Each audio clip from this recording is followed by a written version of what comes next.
একটু বলবেন আমাদের।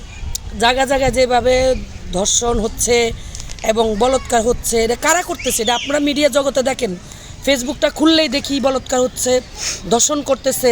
এরা কারা? এরা কি বাউল? এরা কি মাজারের কোনো পাগল? এরা যারাই আজকে মাজারের উপরে হামলা করতেছে, এরাই হলো শয়তান, এরা হলো আলেম নামে জালেম, এরা হলো মুনাফিকি, এরা হলো নাস্তিকি, এরা হলো এজিদি।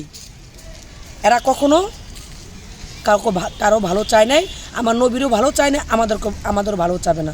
দেখেন বর্তমানে বিগত দিনের বিষয় আর এখনকার বিষয়, বাসা থেকে বের হওয়া যাচ্ছে না, ধারালো ছুরি অস্ত্র নিয়ে মানে রাস্তাঘাটে দাঁড়িয়ে থাকে, যাকে পায় তাকে কোবায়, যাকে পায় তাকে আঘাত করে, যার কাছে যায়, যে সোনা পায়, দানা পায়, টাকা পায়, পয়সা পায়, মোবাইল পায়, যাই পায়, যেটাই পায় নিয়ে যায়।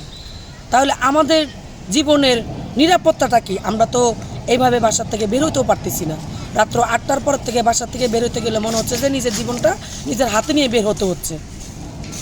আজকালকার ছেলেমেয়েরা যেভাবে চোখ ফুটছে, ওনারা ফুটাচ্ছে, ওনারা মাদ্রাসাতে লেখাপড়া করাইতেছে, ছোট ছোট মেয়েদেরকে নির্যাতন করতেছে, ছেলেদেরকে বলাৎকার করতেছে, ছেলেদেরকে মারতেছে।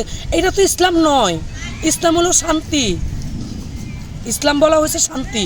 শান্তির জায়গায় যদি তুমি অশান্তি করো তাহলে সেটাকে ইসলাম বলা হয় না। আমি বলতে চাচ্ছি, আপনারা কি এখন নিরাপত্তাহীনায় ভুগছেন কিনা, বা কতটুকু নিরাপত্তায় আছেন বর্তমান প্রেক্ষাপটে একটু জানতে চাচ্ছি। বর্তমান প্রেক্ষাপটে আমরা যেভাবে আছি, এটা নিরাপত্তা নয়, এটা আমাদের জানার উপরে। মানে অ্যাকচুয়ালি আমরা এখন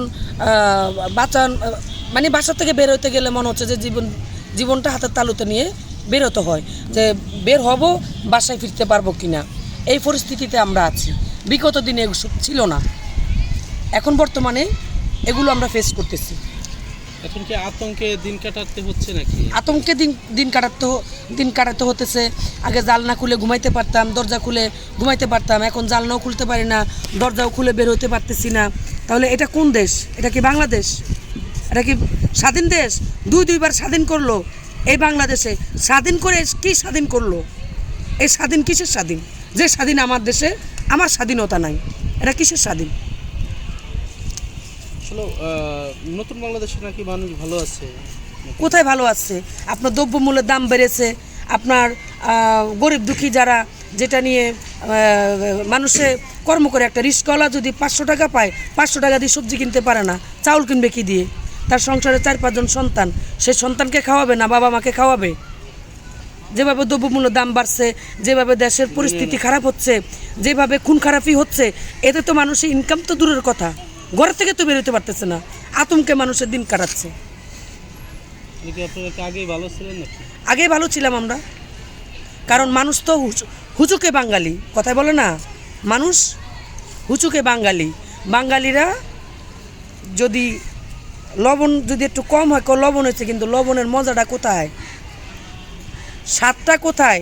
তরকারির ভিতরে যত ময় মশলা দিবেন, কিন্তু লবণটা যদি না দেন তরকারি মজা হবে না, স্বাদটা পাবেন না। তেমন বাঙালি জাতিরা এখন বর্তমানে স্বাদ হারিয়ে ফেলেছে। কি হারিয়েছে না হারাইলে কিন্তু বোঝা যায় না কি হারিয়েছে এবং কি হচ্ছে দেশের মধ্যে, তারা কি পরিস্থিতি আছে বা আমরা কি পরিস্থিতি আছি। আমরা বাউল রাগে রাতে দিনে 24 মাসে দিনে রাতে 24 দিনে আমরা গান করছি। এখন আর আমাদের কোনো গান নাই। আমাদের স্টেজে মারামারি, বাউলদের চুল কেটে দেয়, আলকাতরা লাগিয়ে দেয়, বাউলদের গান করতে দিবে না, মেয়েদের গান করতে দিবে না। তো মেয়েদের যদি গান করতে না দেয়, তাহলে আমাদেরকে বসায় ঘরে খাওয়া